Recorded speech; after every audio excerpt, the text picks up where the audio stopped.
Welcome to Bind EduTech, and this is a continued class of the chapter Should Wizard Hit Mommy? जो chapter हम लोग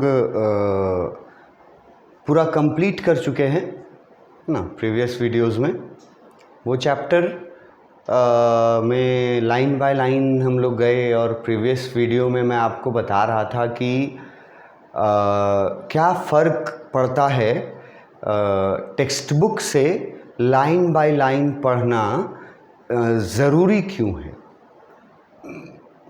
फ़ायदेमंद कैसे है, बहुत फ़ायदेमंद है।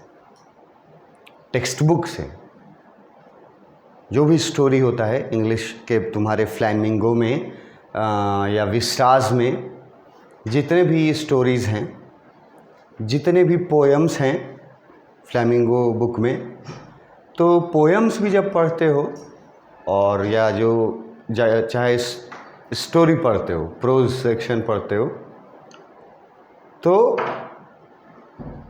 चैप्टर का जो टेक्स्ट लिखा हुआ है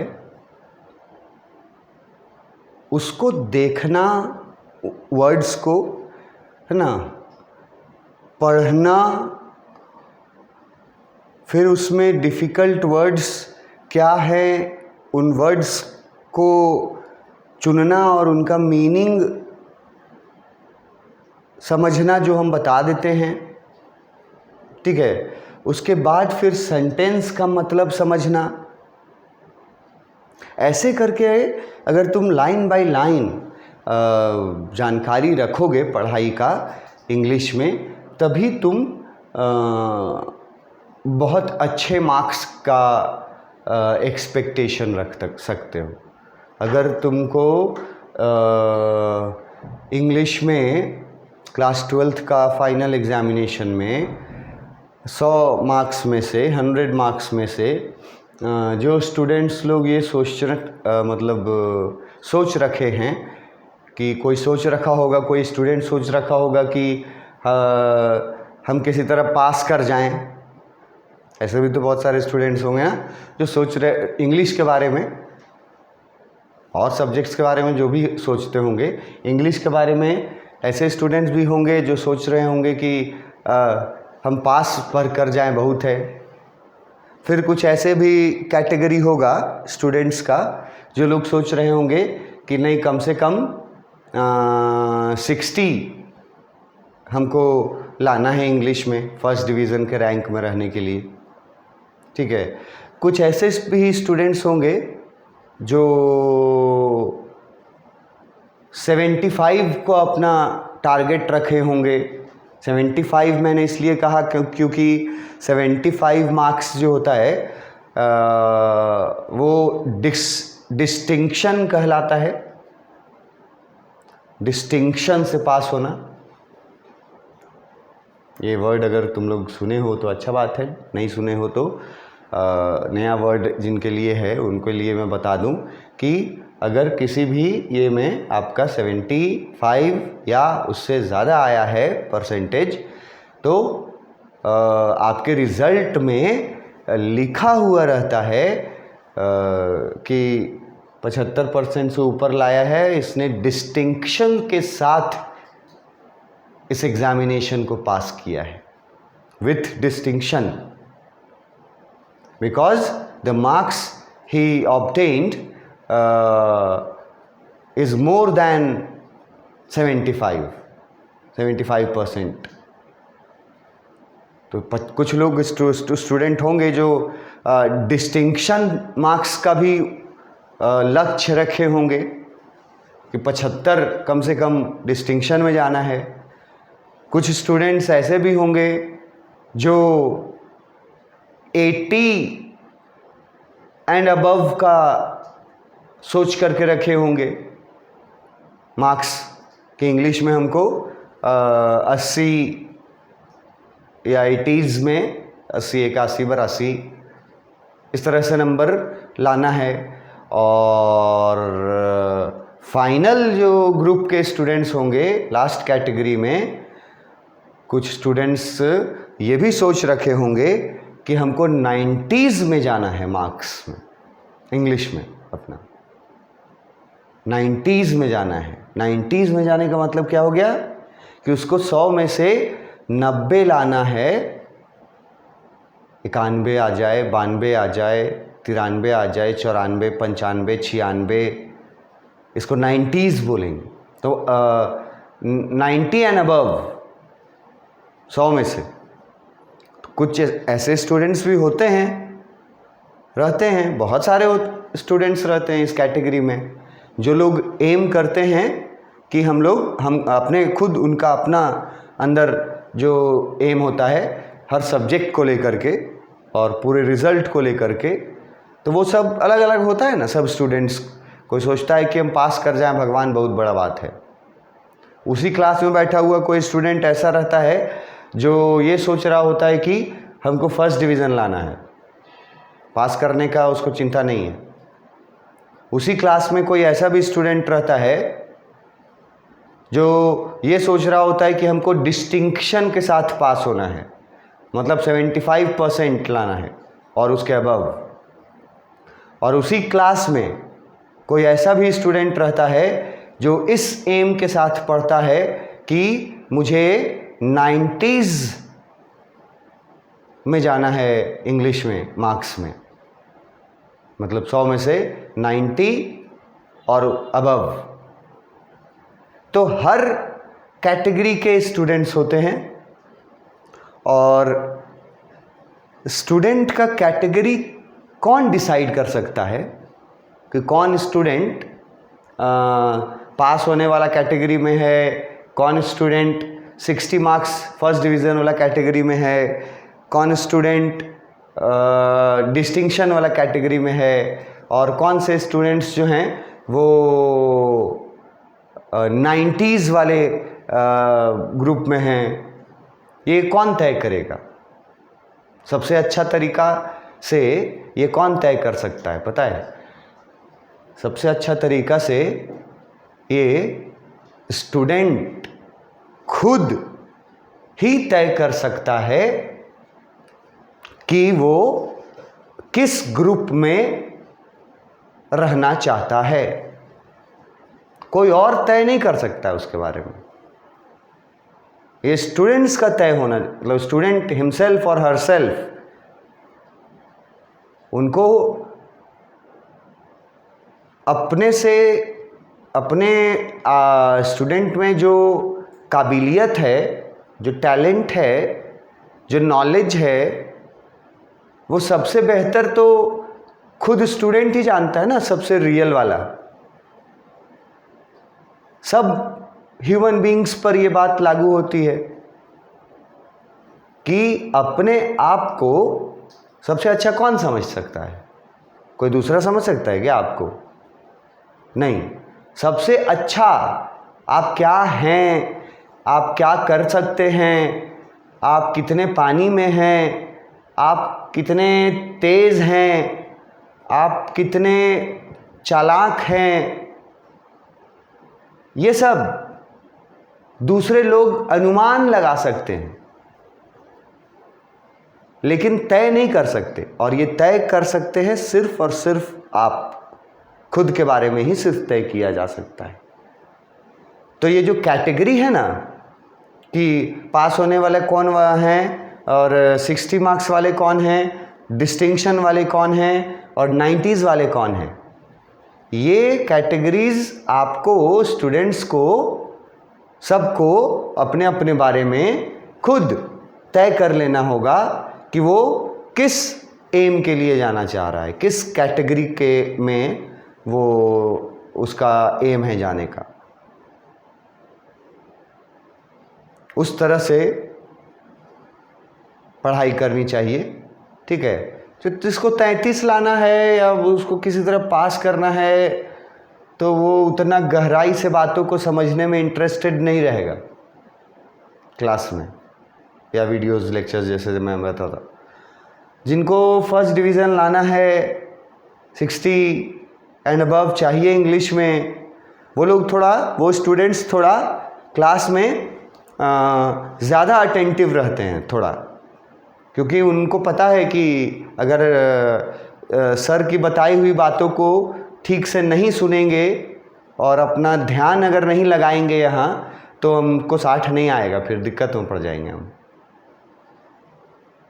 उसके बाद जो 75 नंबर लागने का जो डिस्टिंक्शन के साथ पास होने वाले स्टूडेंट्स होते हैं, वो लोग क्या करते हैं, वो लोग क्लास में जब टीचर लाइन बाय लाइन जो डिस्कशन करता है, वर्ड बाय वर्ड, उसमें ज़्यादा अटेंशन देते हैं, एकदम वर्ड बाय वर्ड वो कोशिश करते हैं समझने का, जानने का, और बीच में अगर कोई कंफ्यूजन लगे तो उसको क्लैरिफाई करने का। ये वो स्टूडेंट्स होते हैं जो उस कैटेगरी में आना चाहते हैं। और जो 90s वाले मार्क्स वाले कैटेगरी में स्टूडेंट्स आना चाहते हैं, वो स्टूडेंट्स तो सबसे ज़्यादा मेहनत करेंगे ऑब्वियसली। वो एक ही चीज़ को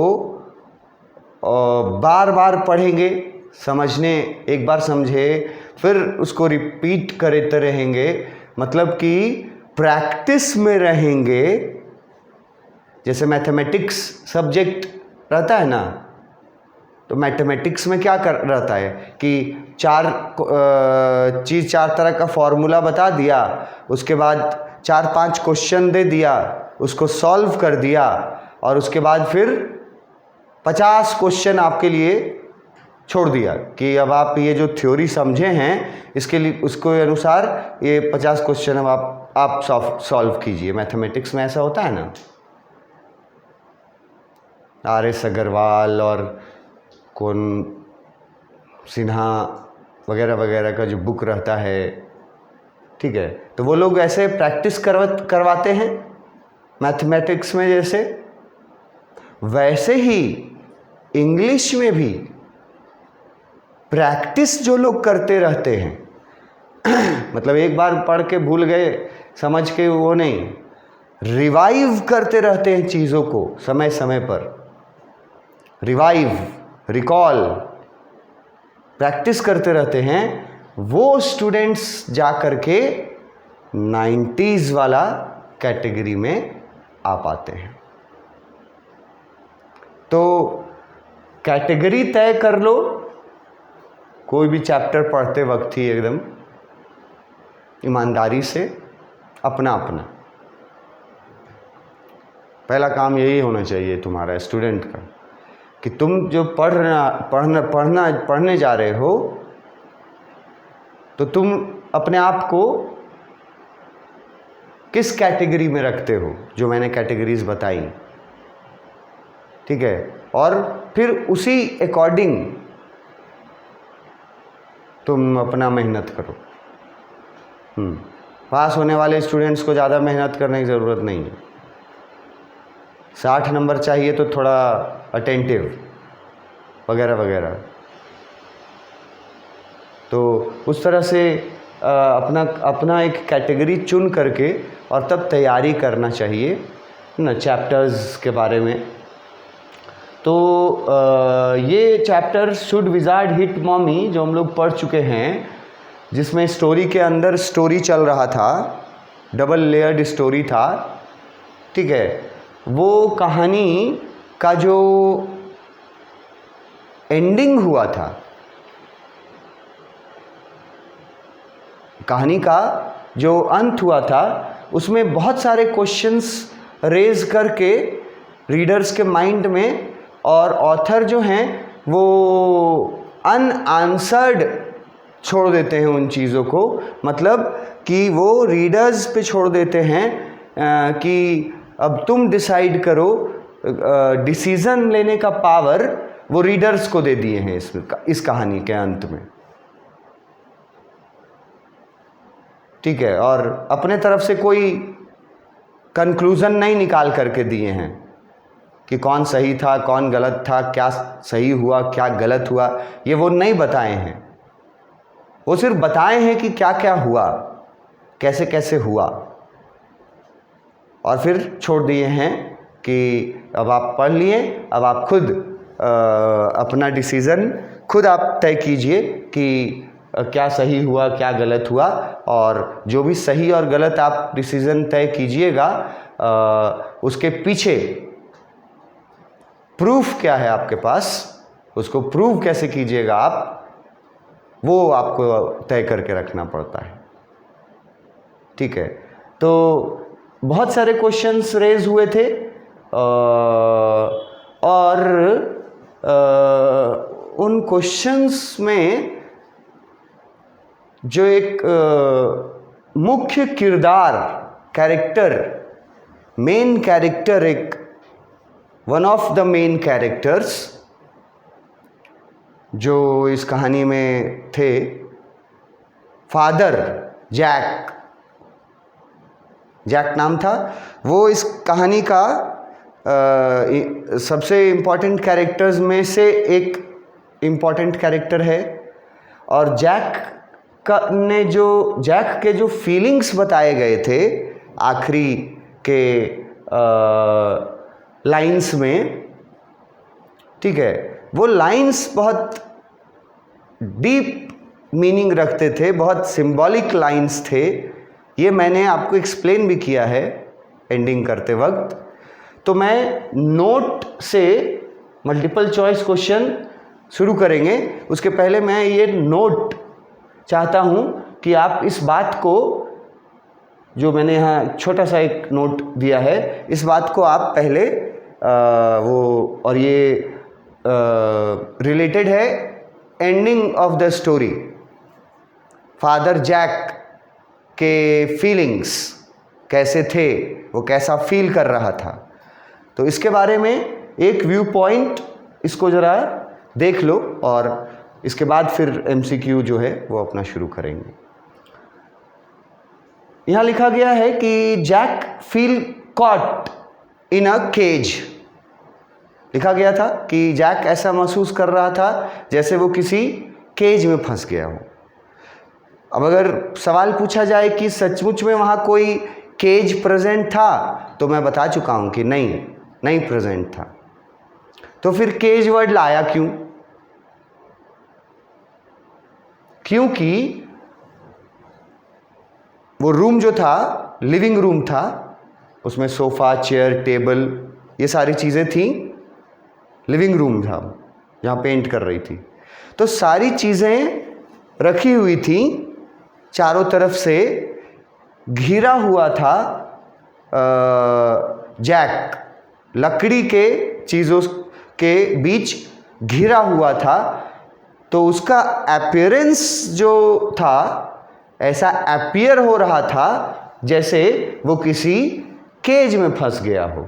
एक ये इसका इंटरप्रिटेशन है अपीयरेंस के बदले। फिर दूसरा था कि केज जो है वही अगली पोजीशन को भी केज ही बोलेंगे, मतलब ये दोनों एक ही चीज़ हैं। अगली मिडिल पोजीशन में होना मतलब मुसीबत में होना, और केज में होना मतलब मुसीबत होना। तो दोनों को आप मिला करके देख लो, मतलब अगली पोजीशन केज को रिप्रेजेंट करता है, केज और वाइस वर्सा, केज भी अगली पोजीशन को रिप्रेजेंट करता है। तो अगली पोजीशन में तो था जैक, इसलिए फील कर रहा था कि केज में फंस गए हैं। शायद में जवाब दिए हैं, क्योंकि व्यू पॉइंट ये सिर्फ मेरा है, ज़रूरी नहीं है कि सबको इसी दृष्टिकोण से देखें। शायद बिकॉज ऑफ हिज अनहैप्पीनेस, क्योंकि वो नाखुश था खुद से ऑफ हिमसेल्फ, नाखुश था बिकॉज ऑफ हिज फेलियर्स, क्योंकि कुछ चीजों में वो फेल हो गया था। किन चीजों में फेल हुआ था? कहने का मतलब हम ब्रैकेट में हैं, अपने ड्यूटीज को निभाने में फेल हो गया था। कौन से ड्यूटी? एक फादर का ड्यूटी और एक हस्बैंड का ड्यूटी। दोनों ड्यूटी निभाने में वो क्या हो गया था, फेल हो गया था।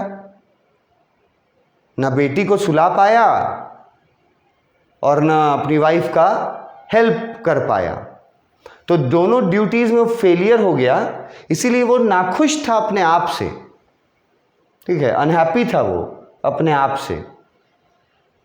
और इसी पोजीशन को बहुत बैड पोजीशन बोला गया है। और इसी बैड पोजीशन को हम लोग केज भी बोल सकते हैं, रिलेट कर सकते हैं, क्योंकि केज का भी मतलब होता है बैड पोजीशन। तो लिखा है आगे कि इट माइट बी पॉसिबल,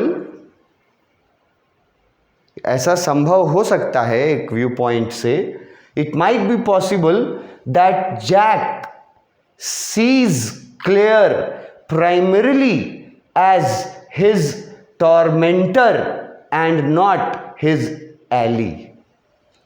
अब यहां दो नया वर्ड हम यूज किए हैं, टेक्स्ट बुक में नहीं है, दो नया वर्ड, ठीक है।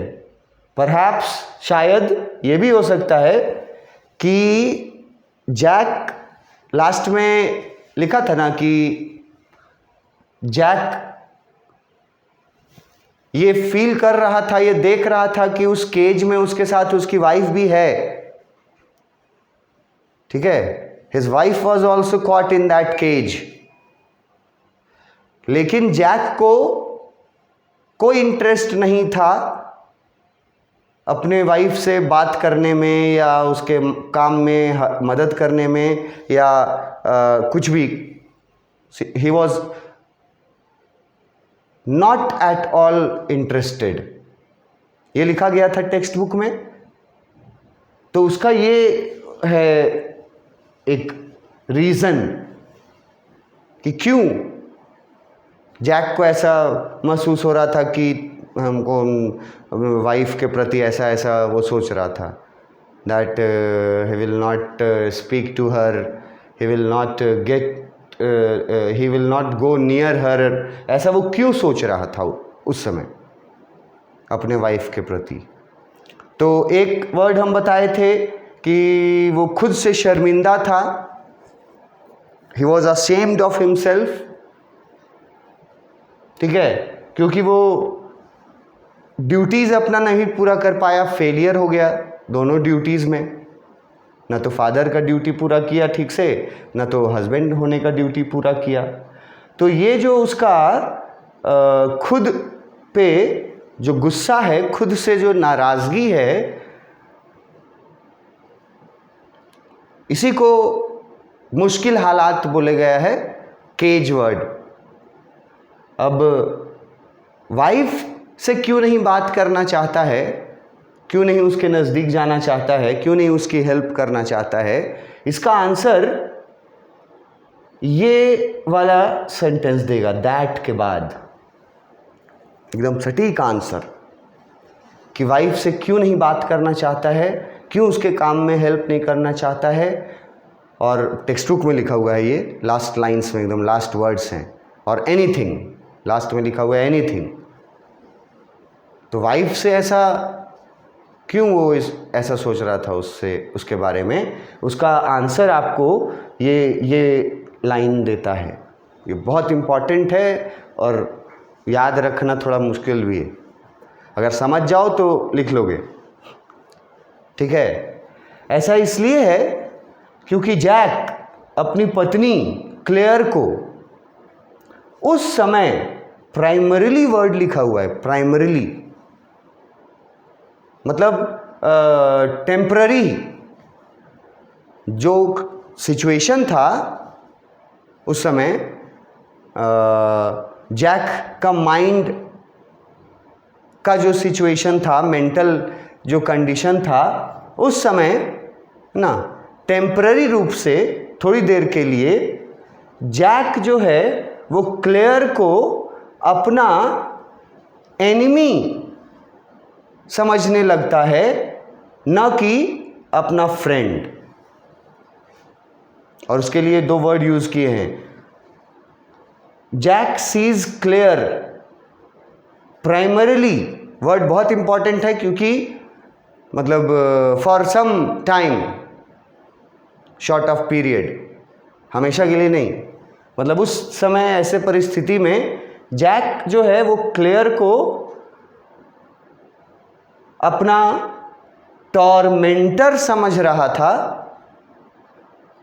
टॉर्मेंटर के रूप में देख रहा था, ना कि एली के रूप में, या इसको बहुत लोग एलाई भी पढ़ते हैं, अलाई के रूप में या एली के रूप में।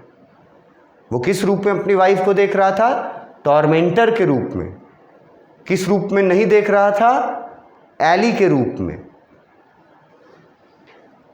तो अगर टॉर्मेंटर और एली अगर आप याद रखने के लायक हैं तो बहुत अच्छी बात है, लेकिन अगर आप टॉर्मेंटर और एली को नहीं याद रख पाइएगा, आपको लगता है, तो आप ये वर्ड याद रखिए, एनिमी एंड फ्रेंड। कि उस समय जो लिखा गया है कि वो ना तो उससे बात करना चाह रहा था, ना तो उसके काम में हाथ बटाना चाह रहा था, और ना ही उसके नज़दीक जाना चाह रहा था। क्यों? Because at that time Jack अपनी वाइफ क्लेयर को दोस्त के जगह दुश्मन की तरह देख रहा था, मतलब उसको कंसिडर कर रहा था। इसीलिए वो उसको मन नहीं कर रहा था कि उसके पास जाएं, उससे बात करें या उसके काम में हाथ बटाएं, etcetera etcetera, because he was seeing his wife as a tormentor, not as a friend. यहीं पे कहानी फिनिश हुआ था।